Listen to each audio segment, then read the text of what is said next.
Bakunzi banjye rero w'Isaro Life TV nongeye nagarutse.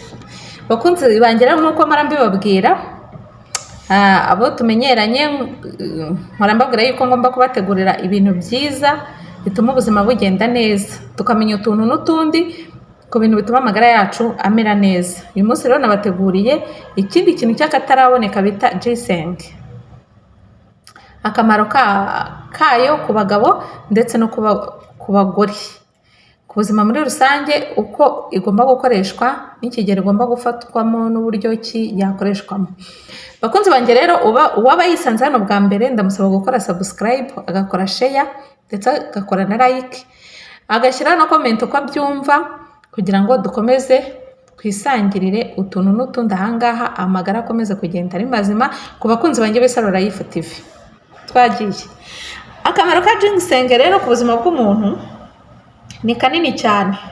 Ginseng rero ni umuti w'ikirungo, ibyo bita herbal medicine, uzwi cyane gukoreshwa mu bihugu byinshi, ariko cyane cyane muri Aziya ukoreshwa mu kongera imbaraga z'umubiri n'ubwenge.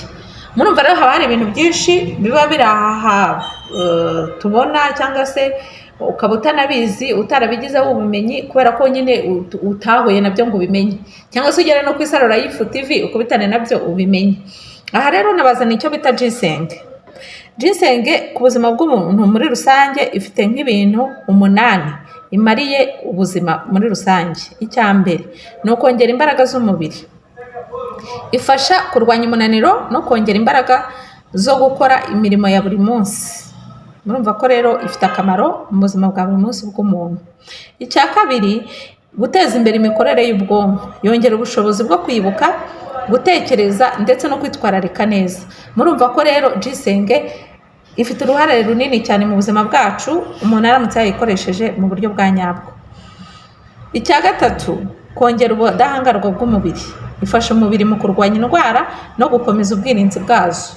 Murumva ko rero naho ifite akamaro mu gufasha umubiri kudahungabana, ugasanga umuntu ahora ameze neza. Ikindi, igabanya stress, icyo ni icya kane, ifasha gutuza ibitekerezo no kunoza ibitotsi. Icya gatanu, iteza imbere imikorere y'umutima n'amaraso, ifasha gutunganya umuvuduko w'amaraso no koroshya imigendekere yayo. Murumva ginseng idafite akamaro koko? Kuri abantu rero mugira ibibazo by'umuvuduko w'amaraso, murasabwa gukoresha ginseng kandi ku rugero. Icya gatandatu, igabanya isukari mu maraso, ishobora gufasha abantu bafite diyabete yo mu bwoko bwa 2 ndetse no kugabanya isukari mu maraso ku nama ya muganga.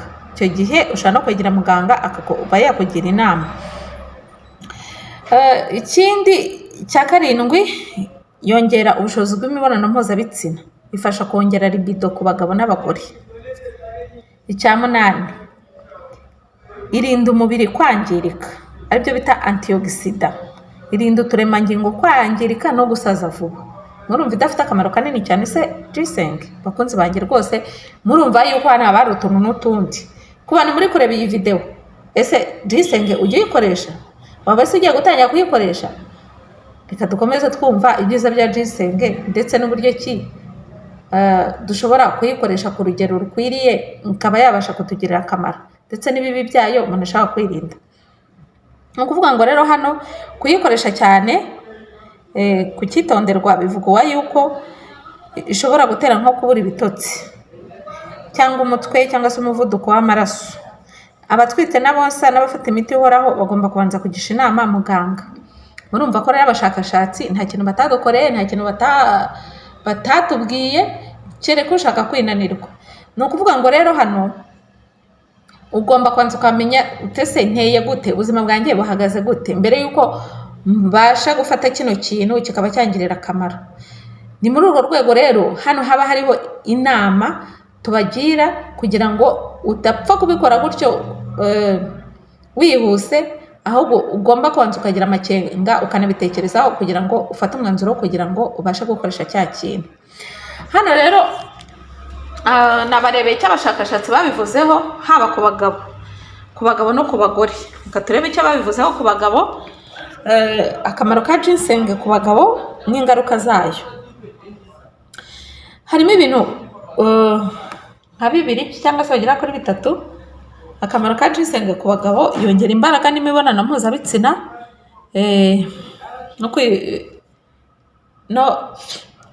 no kurinda igitsina guhungabana. Ifasha kongera umubare n'ubwiza bw'intanga, ibyo bita sperm. Igabanya umunaniro ku bagabo, ikongera imbaraga z'umubiri n'ubwenge. Ifasha n'amaraso gutembera neza no kurinda umutima. Igabanya stress n'agahinda gakabije ku bagabo. Yongera ubudahangarwa bw'umubiri. Nka bimwe twabonye muri rusange, ariko by'umwihariko hari igihe mbabwira nti turareba ku bagabo cyangwa se ku bagore. Hano rero turi ku bagabo. Ingaruka zayo rero ku bagabo za ginseng, nk'iyo ifashwe nijoro ishobora gutuma udasinzira neza, cyangwa se umutima ugatera cyane, cyangwa se kuzamuka k'umuvuduko w'amaraso, kubabara mu gifu, isesemi cyangwa se impiswi. Ishobora no kugirana ikibazo n'imiti ya diyabete cyangwa se ikagabanya amaraso. Niyo mpamvu rero bigomba gukoreshwa wabanje kugisha inama muganga se, cyangwa se ukagira amakenga bitewe n'uko umubiri wawe uhagaze. Inama zo kuyifata neza nko ku bagabo ginseng, ugomba gufata ginseng nyayo y'umwimerere, ibyo bita Panax ginseng. Ntuyifate igihe kirekire kirenze ibyumweru 6 cyangwa ku 8. Ubwo urumva ko ni hagati y'ukwezi n'igice kugera ku mezi 2. Ikindi kandi ugomba kwirinda kuyifata nijoro, kandi ukabanza kugisha inama muganga niba ufite indwara z'igihe kirekire. Aha rero bakunzi banjye, murumva yuko hano inama ziba zihari zihagije dukurikije ibyo abashakashatsi bagiye babibonaho. Niyo mpamvu tubibutsa, tubahwitura kugira ngo hatagira urenga uyu murongo akabanza akabitekerezaho neza kugira ngo bitamugiraho ingaruka. Kugira ngo rero bibashe kugenda neza, nuko banza kumva izi nama tuba twakugiriye kugira ngo babashe kukugira akamaro. Ntabwo nibagiwe rero n'abagore, nabikoreye mu nzira rimwe, ndavuga nti reka ndebe no ku bagore ingaruka ishobora kubagiraho ndetse n'icyo imariye ku gitsina gore. Akamaro ka ginseng rero ku bagore, yongera imbaraga, ikagabanya umunaniro, ifasha kuringaniza imisemburo, ibyo bita PMS, ndetse n'abantu bari muri menopause irabafasha cyane. Yongera irari n'ubushobozi bw'imibonano mpuzabitsina, ikomeza ubudahangarwa bw'umubiri, icyo bita immune system. Ifasha mu mikorere myiza y'ubwonko no kugabanya stress. Ifasha uruhu gusaza neza no kurwanya iminkanyari ku bantu bageze mu gihe cya menopause. Iyo utangiye kujya uyikoresha nk'uko byagenwe, ntago uhungabana cyane, bituma umubiri wawe ukomeza gukora neza, ntugire ikibazo kirekire bitewe n'igihe ugezemo. Ifasha no kugenzura isukari mu maraso ku bafite diyabete yo mu bwoko bwa 2. Bakunzi banjye rero, murumva yuko buri kimwe cyose kiba gifite akamaro umubiri no kuri buri umwe wese. Niyo mpamvu mba ndahangaha kugira ngo mbibutse, cyangwa se abatabizi nabo babimenye nkurikije ibyo abashakashatsi babivuzeho. Avuga nti ntabwo nabyihererana, Umurayifu TV agomba kubaho ameze neza. Nk'uko namwe mu nkunda mukaza kunshyigikira, bamwe bakambaza ati ko utari kuduha video, nanjye ngomba kubibashakira nkabibagezaho uko abashakashatsi babivuzeho kugira ngo ubuzima bukomeze kugenda neza. Ingaruka za ginseng rero ku bagore, ishobora gutera kudasinzira neza cyangwa se kurakara. Mu gihe wibonyeho ibyo bimenyetso, ushobora guhagarika kugira gute kuyikoresha. Ishobora no guhungabanya umuvuduko w'amaraso.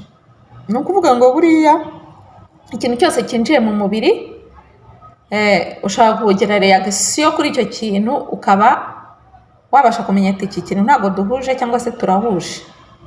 Icyo gihe uhita ubimenya wowe ubwawe nta n'ubikubwiye. Ushobora kugira impinduka ukumva uri kwiyumva ukundi kuntu, ukavuga ati iki kintu ntabwo twahuje. Icyo gihe rero uhita ubihagarika, ntabwo bikomeza, ukaba wareba ubundi buryo, kuko burahari bwinshi burenze bumwe butuma ubuzima bugenda neza. Tuzagenda tubagezaho n'ibindi. Kuyifata cyane bishobora guhungabanya imisemburo cyangwa se imihango. Ni ngombwa rero kuyifata ku rugero ku muntu yaguye neza, kugira ngo bitaza kugira ikibazo bimutera.